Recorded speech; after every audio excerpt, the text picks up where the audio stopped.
This part work has been supplied to me free of charge from Fanhome.com. Please pop along to their website and see all of the other build-up part works that they have to offer, as well as other collections of collectible things. I would like to thank Fanhome for providing me with the part work so I can produce these videos for your enjoyment and educational needs. If you'd like to build one of your own, pop along to fanhome.com. They're available in many countries worldwide.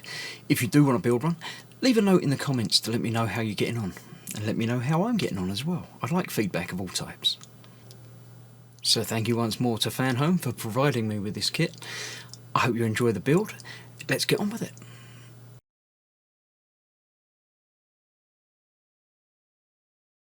Hello, I'm Chris, this is Gross Models, and welcome to issue 11 of building the legendary Dodge Charger RT from Fast and Furious. This is a part work from Fanhome, who are kindly supplying me with this part work.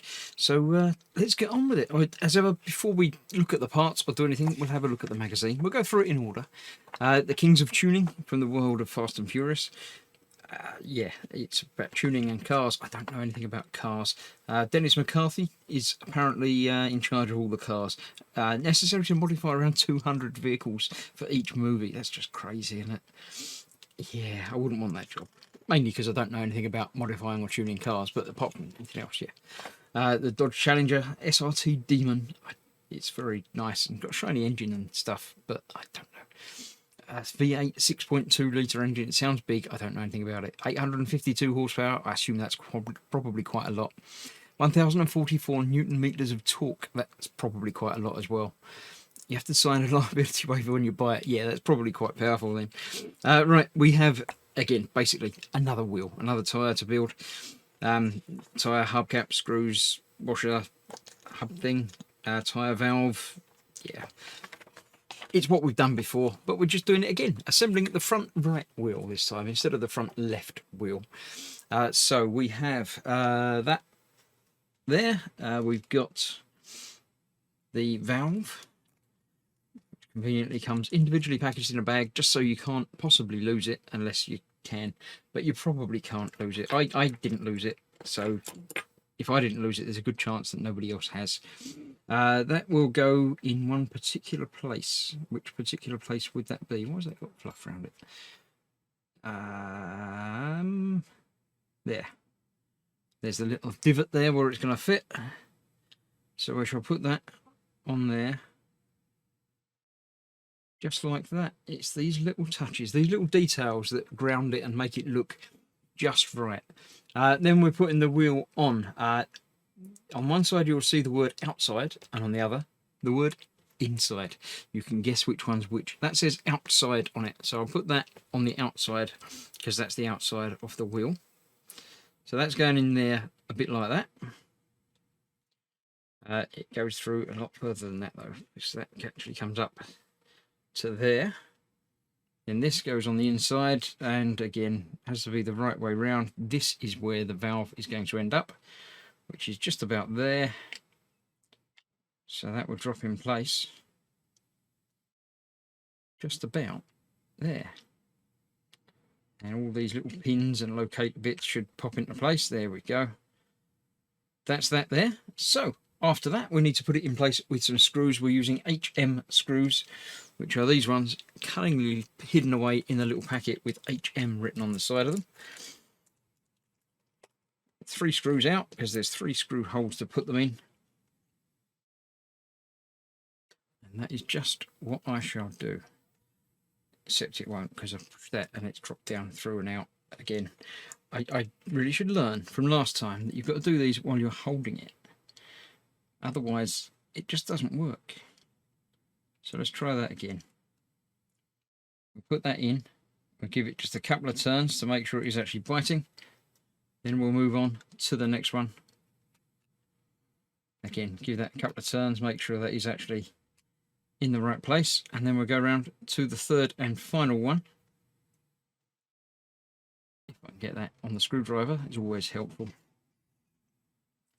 That will go on there, and then we can go back and tighten them all up. So I'll tighten this one down until it can't tighten no more.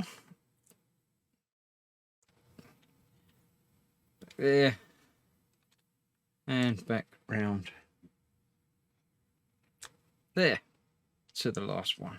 All tight. Make sure the first one might tighten down a little bit more. Now they're settled in and properly square, or round, but you know, square. It's still square. Right, that's that. Now we need to bring back from last time, or you know, a while back, the whole rest of the front of the car, and basically we're just going to put this in place on there. So yeah, you've got one little keyed out place that needs to go onto there. So let's put that forward so I can see where that is.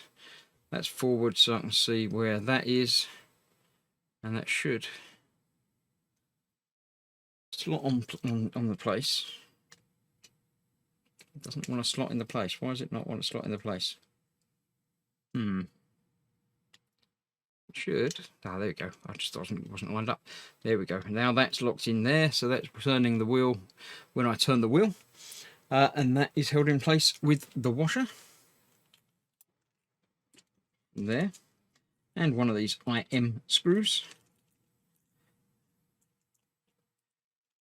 Now I'm a little bit surprised to be putting this wheel on, because I'm going to put the screw through the washer and then drop that in place over there.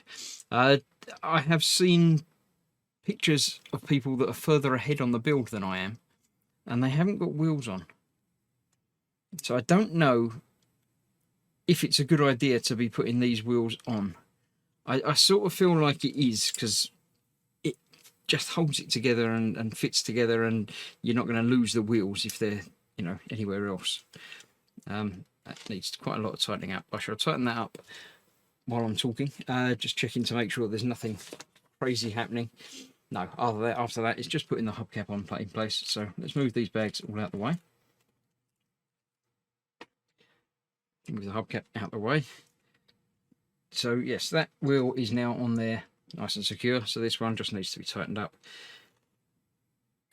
So yeah, it might be that it's not a good idea to put these wheels in place yet, because it obviously adds to the weight of the build and manoeuvring things around. Possibly even putting the chassis and framework on in place might be easier without the wheels on.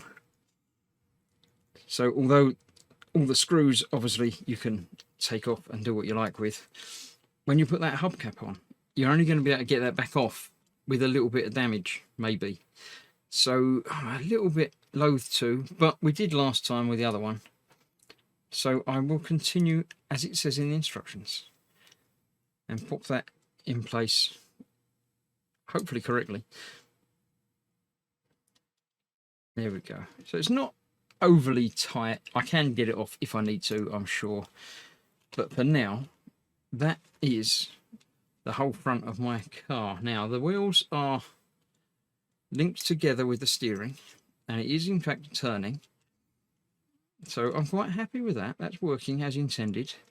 There's some movement there, but that's meant to have movement there because they're in a little slot. So that I'm happy with.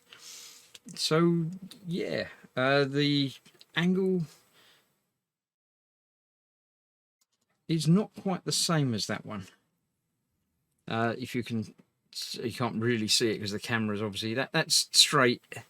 That one is angled slightly inwards, as if the suspension is at a slightly different angle, because the suspension is at a slightly different angle. Yeah, looking at it from this way, I'm looking at this bar. This is a little bit higher. So if that was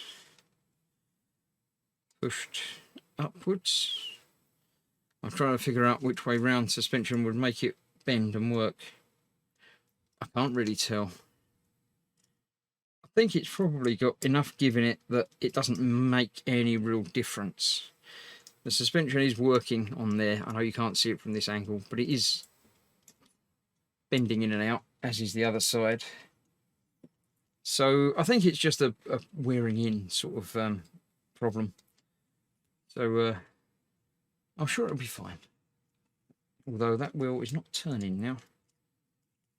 Maybe I've done it too tight. No, it is turning. It'll wear in. Yeah, that's okay. It just takes a little bit of wearing in, I think. So I'll play with this for a little while. But before I do that, I shall put it off to one side. bring back the magazine because we haven't finished looking at that yet. There's always a bit at the end after the build instructions on these. So yeah, Richard Hammond, not that Richard Hammond, the other one. Yeah, not Richard Hammond, Hammond. I don't know who he is, but there we go. He's obviously designs luxury cars. Quite cool. Yeah, I like the look at the back of that. Quite nice, because I'm sure the back almost people are going to see if you see one of those on the road. It's going to be gone past you already, isn't it? As ever, nothing to tell you about on the back. They don't tell you what's coming next time. You have to guess or just wait. So yes, that was issue 11. Thank you very much for joining me on that build. I shall see you soon for issue 12, when I think we're starting something a little bit different. I'll have a sneak peek. Look, 12. I think we're doing something different. Yeah, we're assembling the gearbox next time. So I won't need any of these parts that I've got prepared for this time. It'll be a completely separate assembly that we're starting next time. That should be available in the next couple of days. So thank you very much for watching this one. Stay safe, stay cool, and I shall see you very shortly. Bye bye for now.